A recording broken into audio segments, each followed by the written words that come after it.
Hello kids, আজকে আমি তোমাদেরকে শেখাবো কিভাবে তোমরা খুব সহজে A to Z লিখতে পারবে।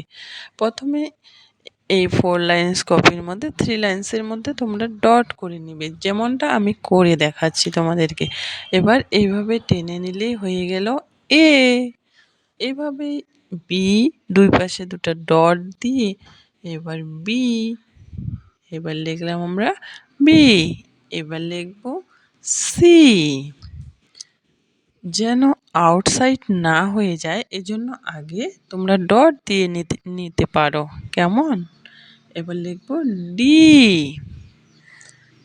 ই, এ সেম পদ্ধতিতে যদি আউটসাইড হওয়ার ভয় লাগে তাহলে তোমরা ডট দিয়ে নিবে, কেমন? G, H, I J G, K K, L. L দেখো এমটাকে কেমন করে আমি লিখলাম।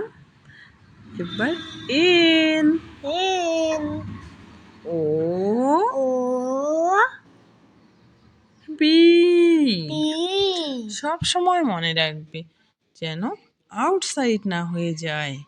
Q, Q R, R S, S T, T U, U V. P এটা কি বলো তো? W yes. এবার X Y and Z. and Z